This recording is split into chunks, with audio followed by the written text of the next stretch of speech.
For a final story, we turn to Kenya, to the Maasai Mara. It's one of the world's most famous wildlife reserves. It's a place known for its open plains and the Great Migration. That's the annual movement of animals across Kenya and Tanzania. But today, the Maasai Mara is making news for a very different reason. A new luxury lodge has opened inside the reserve. It is run by the Ritz Carlton, the global luxury hotel brand, and it's triggered a row.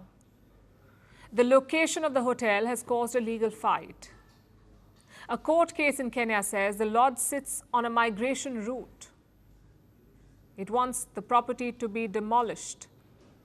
The case also questions how the project was approved in the first place. It asks why it received an exemption from rules that limit new development in the region. The authorities in fact dispute these claims, but the row has now put the reserve under the spotlight. Here's a report. You may never have been to Kenya, but you have almost certainly heard of the Maasai Mara. It is one of the most famous wildlife reserves in the world. It is part of a larger ecosystem shared with Tanzania's Serengeti. It is the stage of the Great Migration, often called the greatest show in nature. Every year, more than 1 million wildebeest, zebra, and other animals move across these plains. It is a magnet for filmmakers and photographers, and a once-in-a-lifetime destination for travelers.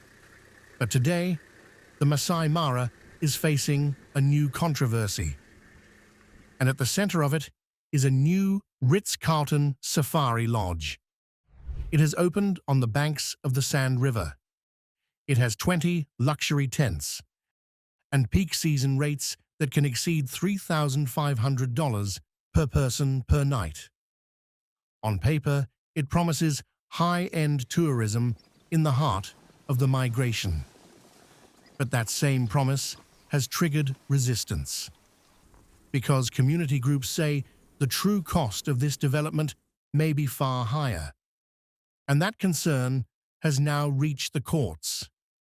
A lawsuit has been filed in Kenya. It argues that the lodge sits on a route used by wildebeest and zebras to cross the Sand River. It says animals have turned back from the new development, and it asks the court to demolish the lodge and restore the land. The lawsuit also questions how the project was approved. It points to a 2023 management plan for the Maasai Mara. That plan calls for no new tourism accommodation until 2032. Yet the Ritz-Carlton project received an exemption. And conservationists say this dispute is only one part of a much wider problem. The Maasai Mara covers about 580 square miles, and they warn that pressure on the reserve is rising every year. During the peak migration months, the strain is hard to miss. Safari vehicles crowd every major river crossing, and they disrupt the very wildlife spectacle that draws travelers here.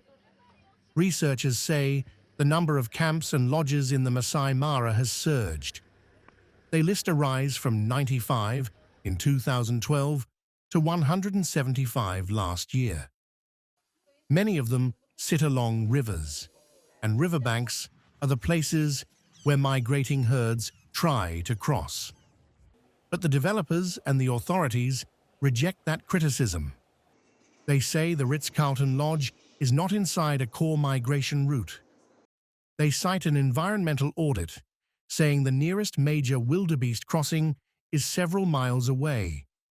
They say all required approvals were obtained and that it would get economic benefits. Court documents reportedly estimate $25 million in tax revenue over 6 years. The documents also show it will support local communities, including Maasai workers.